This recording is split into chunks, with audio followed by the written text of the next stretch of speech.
Welcome to Intro Skippers, the podcast hosted by two enthusiasts of streaming entertainment, an entertainer and an entertainment journalist. That's me. I'm Kim. I'm Jason Charles Miller, an entertainer to some. To some? Yeah. What do you mean? I don't know. What are you talking about? Maybe I don't entertain some people. Maybe they can't stand me. I don't know. But that's okay. That's art. No, that's not. First of all, that's not the definition. I've met plenty of entertainers who sucked. So you know what? You're better than them. Awesome. I don't suck. And you know what? In this day and age, I'll take it. Sure.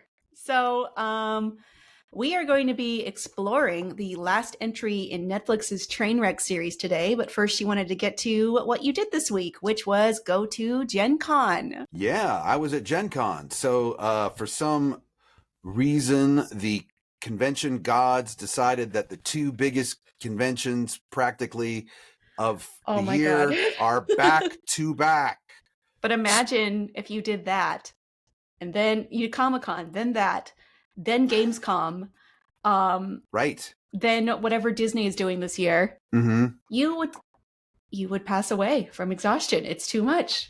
With my life, what's happening is next weekend I am performing with Kristen Knievel at the Sturgis Bike Rally. So I'm flying to North Dakota and playing some music for a bunch of bikers. So I'm not at Gamescom, but I'm definitely at BikeCon. I'm at BikeCon. Con. Yeah.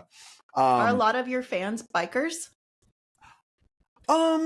Some, I would say some, like for my solo music. Yeah, definitely. There's some bikers that dig what I do. So maybe you should write more motorcycle songs. Maybe I should. A good friend of mine, Bob Wayne, has an album that he just put out called 14 More Truckin' Songs. Wow, that is specific. And I wrote one of the songs on there, and it's called Truckaholic. It's like an alcoholic, but with trucks. You got it. They just can't stop drinking Truckahol. They can't. And while Gen Con was going on, Evo was going on.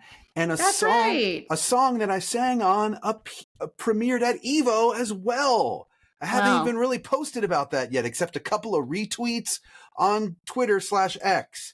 Yes, so a song called Deliverance that I sing on. It's a duet with me and Aisha that my friend Mason Lieberman wrote and produced. And it premiered right before the Guilty Gear finals. Cool. So yeah, I guess you're pretty busy. I was technically at two conventions at once.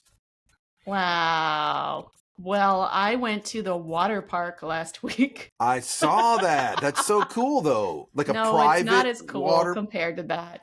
I don't know. I mean, I'd love to go to a water park with no one else there. That's kind of cool. I was invited for Nobody 2, which is the second movie with Bob Odenkirk. And we were like, okay, cool.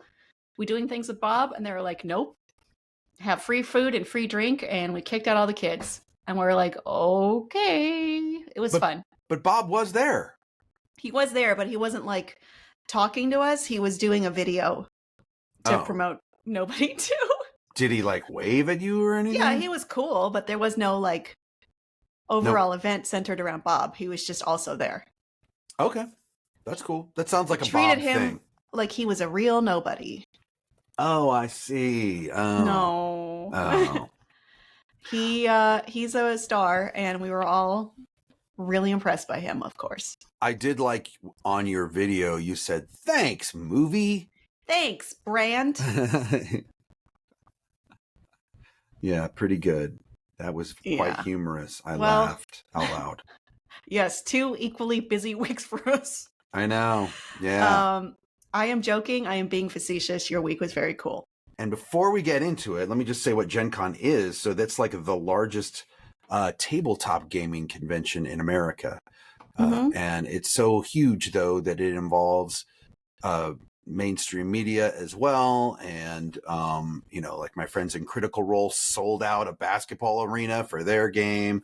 I had some much smaller games but, there's no small games, just small people. No, I don't know. Anyway, yeah, it was a lot of fun. And I was happy to see so many people having a great time.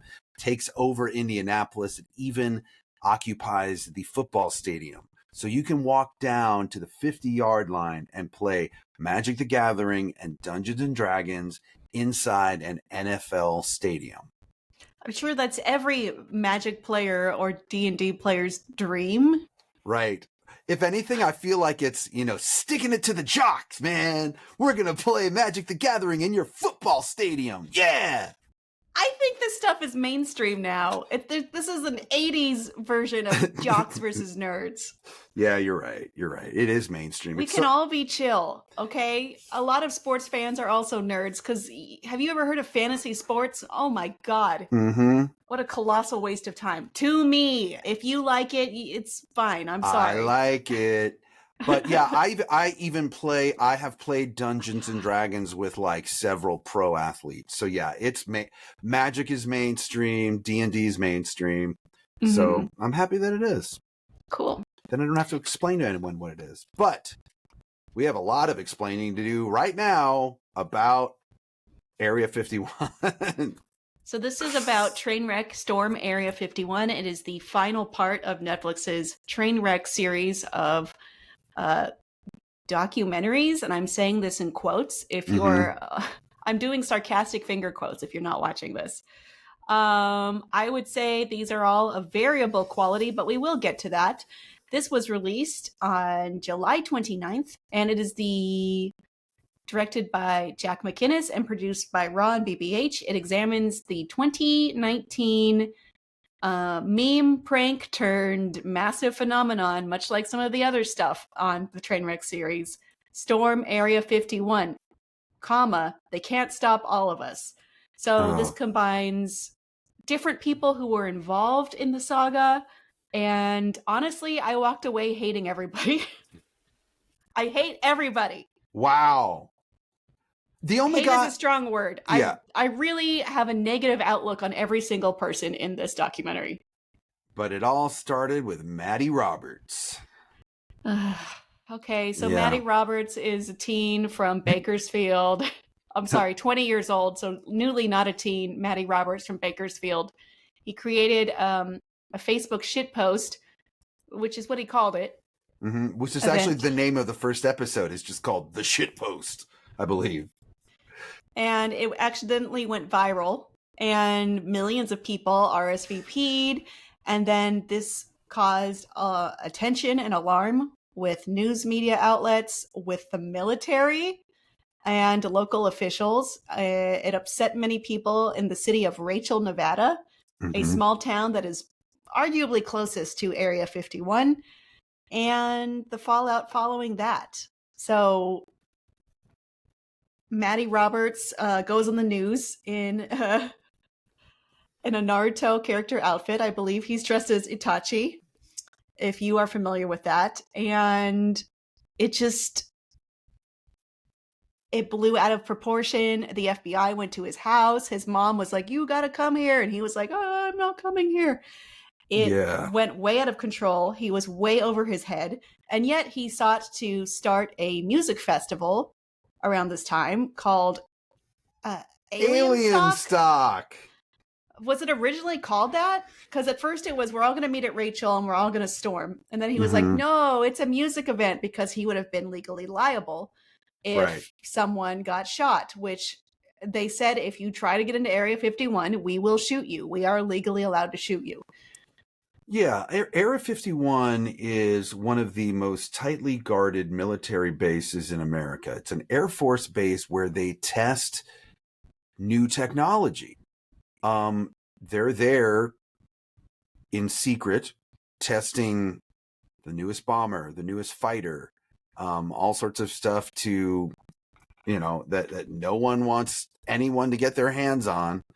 And therefore, the rumor started back in the 40s that there was an alien spaceship that landed in Roswell, New Mexico, and that all of the contents of the spaceship, including aliens who were alive, were taken to Area 51 in Nevada. So this turned into memes of people being like, I want to clap some alien cheeks.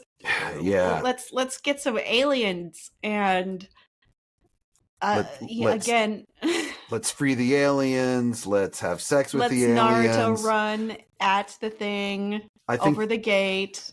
I think that they pointed out something that not only Pornhub eventually became a sponsor of the event. Yes, they put up $70,000. But also before that, I guess the category of alien porn skyrocketed after this. Somebody went on the Joe Rogan podcast and blew it up, and it's just this whole headache of really stupid and annoying actions that followed. Yeah. Maddie decided he got into contact with a promoter from Las Vegas. I believe his name was Frank DiMaggio. Am I correct in that? Well, that was the second promoter. The first promoter, was a guy named Disco Donnie. He's related to Disco Stu from The Simpsons, in case you were wondering. Yeah, I'm sure he is. He's probably also related to Disco Duck. But anyway, Disco Donnie was willing to help him put this thing together, set up the infrastructure. They were having trouble getting the owner of the Little Alien on board, but somehow she came around. So aggressive. She was like, F them, F you, I'm going to kill you, I'm going to kick your ass, how dare you. And then I got the impression from the documentary that they offered her money and she went, all right, let's go into business. Yeah. After all that. Pretty much. And then they needed to pay, they had to put money down, right? And it became a huge problem because no one wanted to use their own money.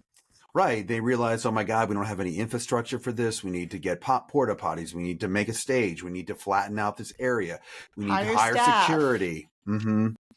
And so, Maddie, in over his head, gets contacted by this other promoter, Frank, from Las Vegas. And the documentary is nobody knows who Frank is. Who is Frank? And Frank says, I have a questionable reputation. Depends on who you talk to. I don't know. Kudos to Frank. I'm not going to comment on him. Kudos to Frank for coming out of the box and just being like, hey, listen, I've got a bad reputation. Well, then Frank and the owner of the Little Alien get in a big fight because he wants her to put down $100,000 of her own money. And she's like, no, I'm not doing that. And apparently they just fight and argue until it blows up and the whole deal's blown. And then they say, Maddie, you got to go with me or you got to go with them. And then, he's stuck because he thinks, well, it would be more authentic to go with the Rachel Nevada, but Las Vegas has more security. Right. But honestly, if I wanted to go to Area 51, I wouldn't want to go to Vegas. Absolutely not. I feel like Maddie made the wrong choice.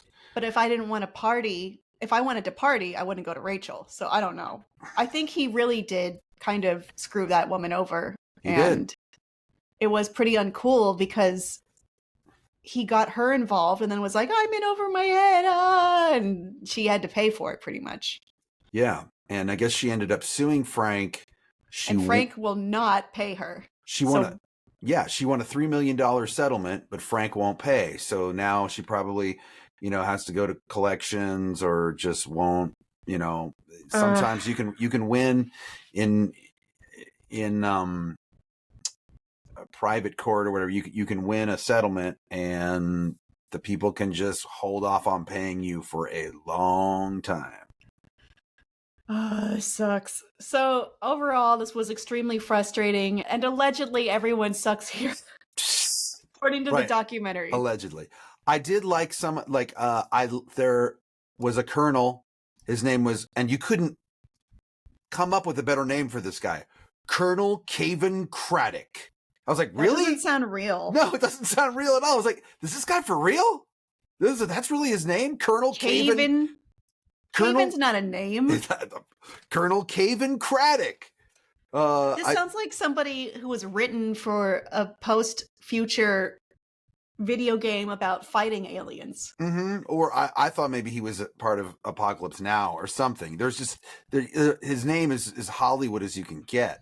Then I enjoyed some of the UFO enthusiasts' names, like Unicole Unicron. Her name was my favorite, personally. Unicron, like the Transformer? Yeah, her name was Unicole Unicron. Okay. Like not unicorn, Unicron. I mean, I guess, everyone has their own thing, and this is lighthearted, but still I was just so frustrated with everyone in this documentary because everyone was not being serious. They were in way over their heads. I guess the reason I'm really annoyed is that the government spent $11 million preparing for the possibility of a mass incursion. And guess what? Only a few hundred people showed up. Yeah. And then at the concert, there were 10,000 people at the Las Vegas concert. There were 3,500 people at the Rachel concert. So good for them. And then 200 people at the base itself. And they're clear to point out that Maddie made $1,700 off of T-shirts. Mm-hmm. But I bet he made more after the documentary. Yeah, we'll see. He said he went back to his shift at the vape store, the vape kiosk. Oh, yeah. Not a store; it's a kiosk. It was a kiosk. Yeah. I don't know. It's just hard for me to look at this and not think, why did they platform all this dishonesty and all of this, malfeasance and grifting? Yeah. What is interesting is when I saw that promoter, Frank, the second promoter, my eyes got wide because I thought, oh my God, I think I played one of his clubs before. Did you? I didn't. I looked it up, and the person who I thought he was a different person that looked kind of similar to him that owns a few clubs in Las Vegas.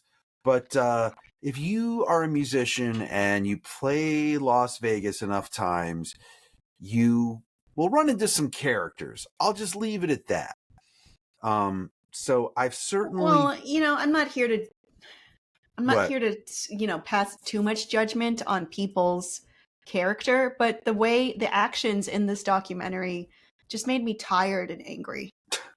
I'm sorry. Well, this was the last of the train wrecks for a while, right? I mean, I'm annoyed with train wrecks now too. Yeah.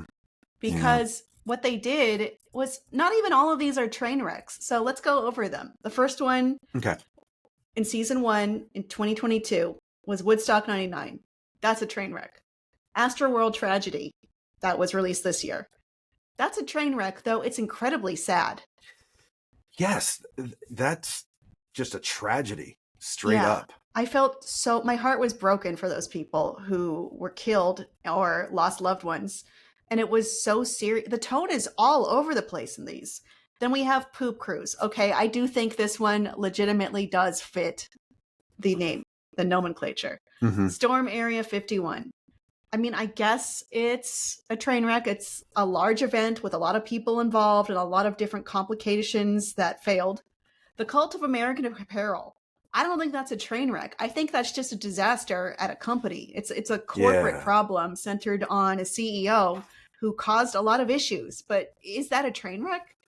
Then we have Balloon Boy. How is that a train wreck? That is one family. I really enjoyed watching that one. That one actually annoyed me too. Yeah. I mean, I enjoyed it in the sense of it was just so frustrating because you knew what was happening and you could just watch them all lie right to the camera. That was wild. Mm-hmm. I kind of remembered it from when it happened, but me too. I was thinking, oh my God, is that really how it went out? Then we have the Real Project X. Fair enough, that is a train wreck. It involves the whole town and a bunch of things going wrong and too many people and a lot of danger.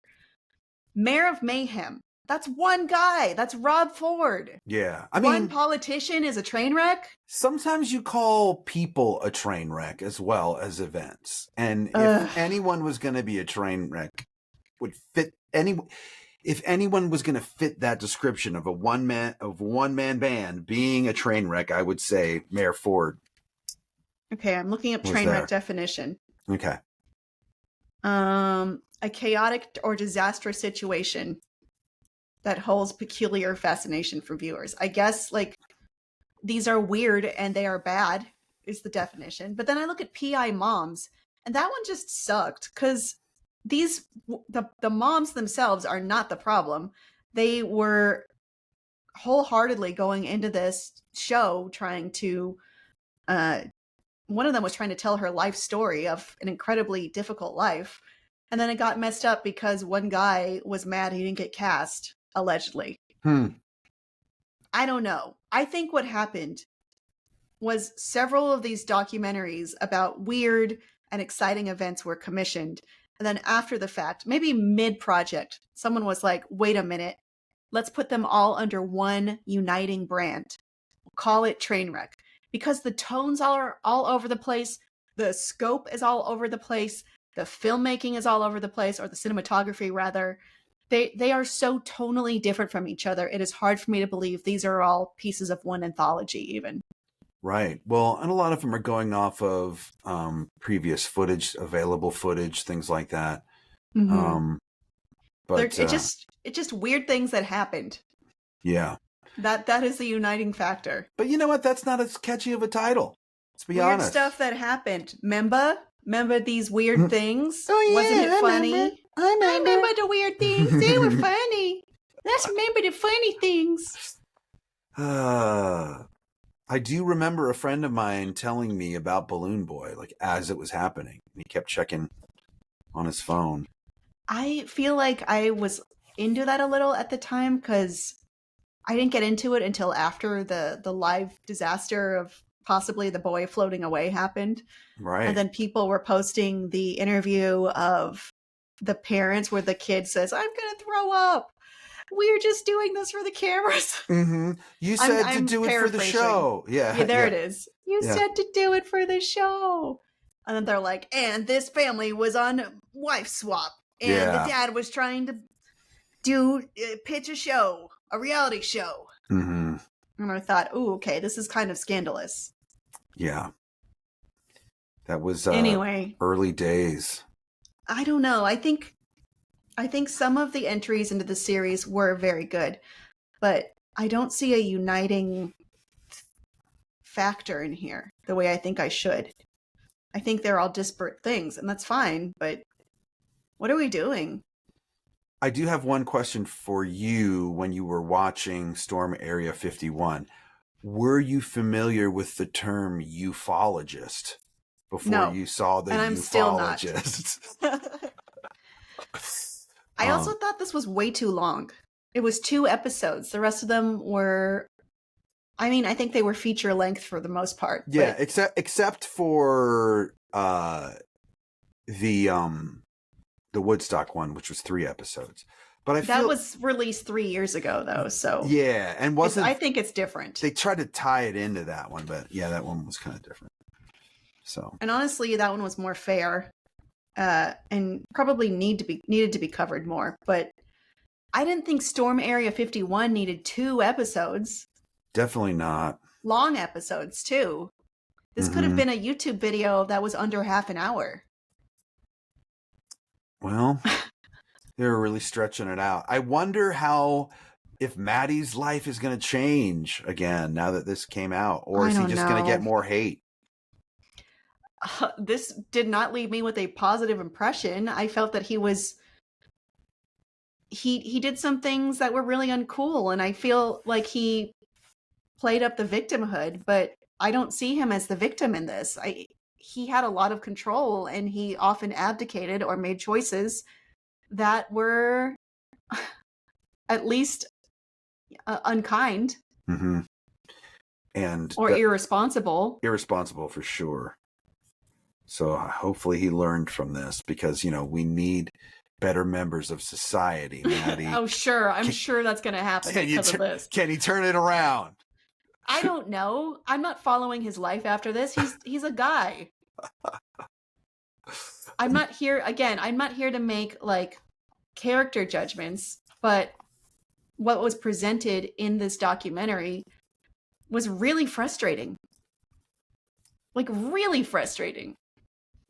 And I don't know. I have a different reaction than a lot of people. Not everyone's going to have the same review of something, but I don't know. Is this to extend the 15 minutes of fame? Why would you do this? Not sure, but I appreciate your candor. You do take an alternative take a lot of times, and so that I'm just saying what I actually think. Yeah. As opposed to let me aggregate a bunch of reviews and be an AI and tell you what the average idea is. Mm-hmm. Oh, it was frustrating. I think if you had to rank these, how would you? Well, now that I realize that Woodstock wasn't really part of it, I mean, I feel like for as sad as it was, the Astro World one was probably the best one to watch and was the most poignant. Yeah, it was the most riveting. It kept you watching the entire time because you wanted to know, oh my God, like how did this happen and what was happening to these people? I felt terrible for those people, and it was so sweet where they framed it around the nurse who saved that man's life. And now they're friends, and I thought, and they visit each other.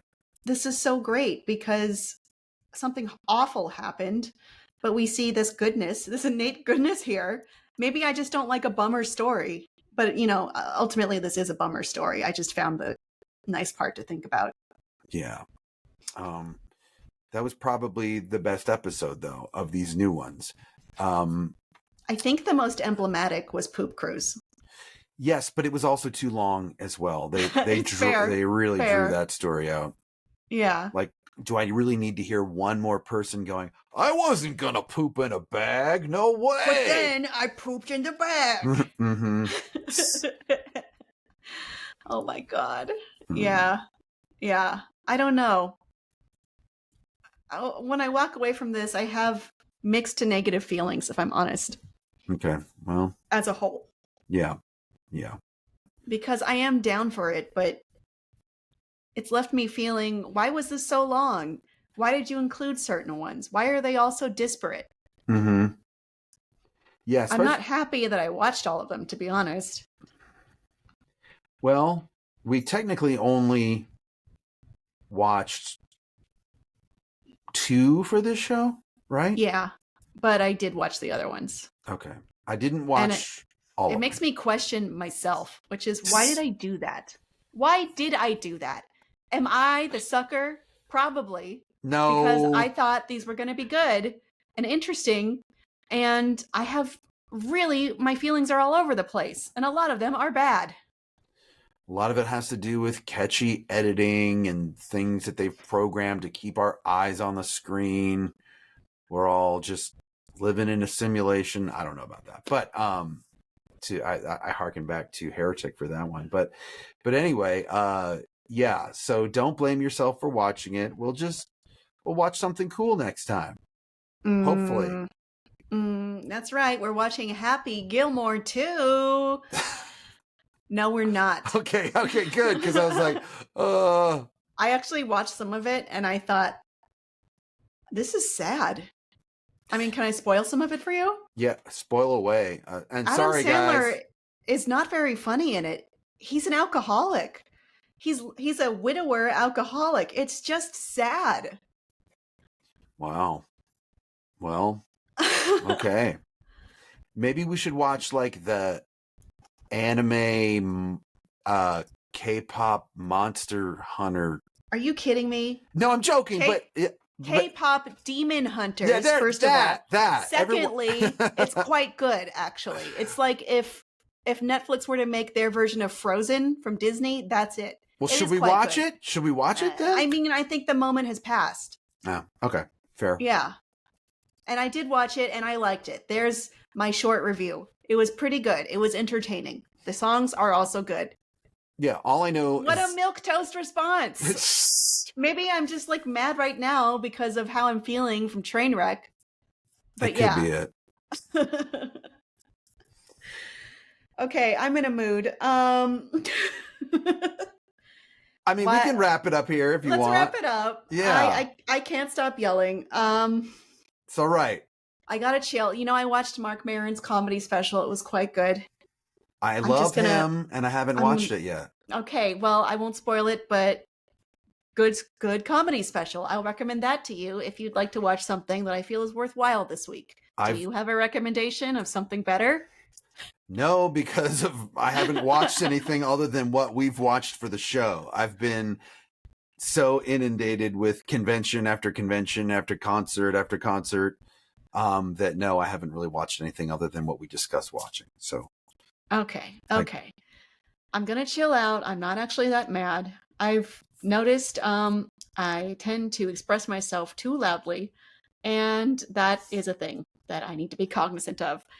If you enjoyed Trainwreck or didn't enjoy Trainwreck, let us know at introskipperspod@gmail.com.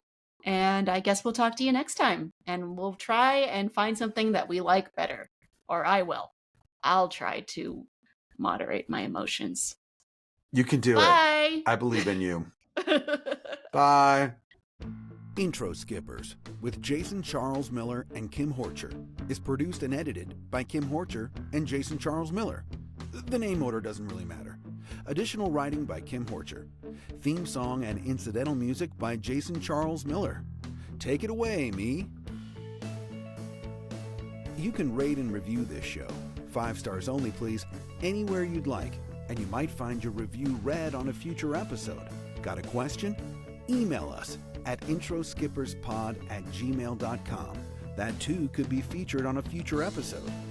And if you haven't already, please subscribe to Intro Skippers on your favorite podcast platform, but preferably one we're actually on. Alright, thanks for getting this far. Here's a special treat just for you. I'm gonna stop talking.